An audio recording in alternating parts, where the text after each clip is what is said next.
Badan Narkotika Nasional Republik Indonesia bersama aparat penegak hukum menggelar operasi penindakan narkoba secara besar-besaran di seluruh wilayah Indonesia.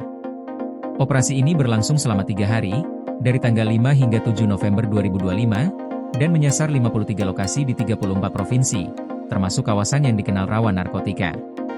Kepala BNN RI, Komjen Suyudi Aryoseto, menyampaikan bahwa operasi ini bertujuan menindak tegas peredaran dan penyalahgunaan narkotika, sekaligus memberikan efek jera kepada pelaku. Kawasan-kawasan rawan seperti Kampung Ambon dan Kampung Bahari di Jakarta menjadi fokus utama. Dari 2 lokasi ini, puluhan orang berhasil diamankan beserta berbagai barang bukti narkotika dan non-narkotika. Di Kampung Bahari, pada hari pertama operasi, tim gabungan menangkap 18 orang.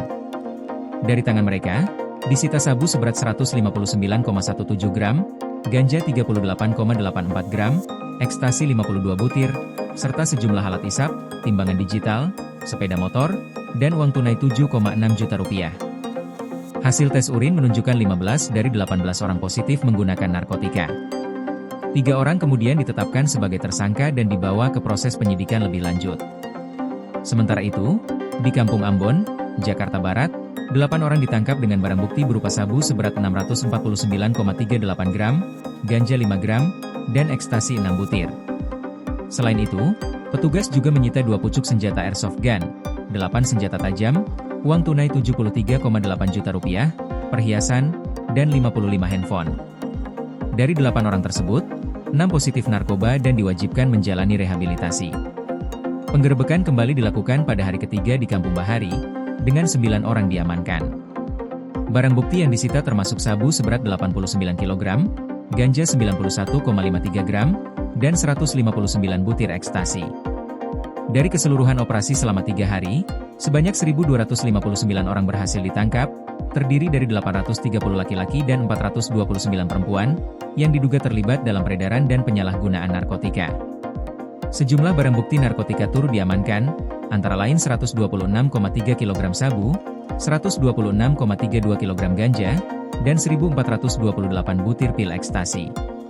Selain itu, aparat juga menyita uang tunai 1,5 miliar rupiah, uang palsu 5,5 juta rupiah, 19 senjata api, 63 senjata tajam, dan 1 unit drone yang digunakan untuk memantau situasi di kawasan rawan narkoba. Komjen Suyudi Aryoseto menekankan, kepemilikan senjata api dan tajam oleh para bandar narkoba menunjukkan bahwa mereka siap melawan aparat. Selain itu, senjata tersebut patut diduga digunakan untuk melakukan tindakan kriminal lainnya. Ia menyebut para bandar narkoba sebagai pengkhianat bangsa yang merusak harkat dan martabat manusia serta peradaban Indonesia.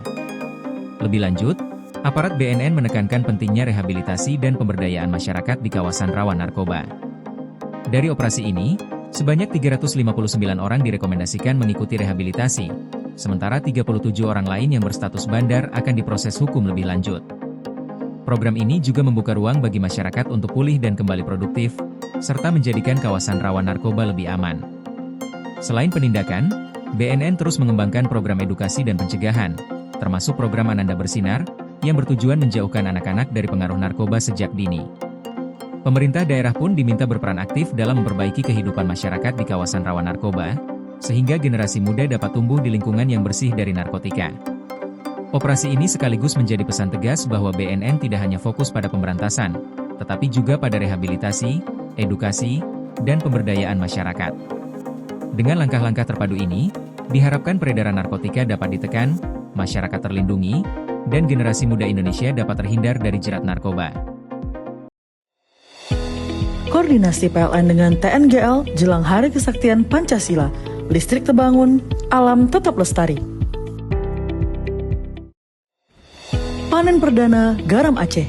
PLN hadirkan energi untuk UMKM di momen menyambut Hari Kesaktian Pancasila.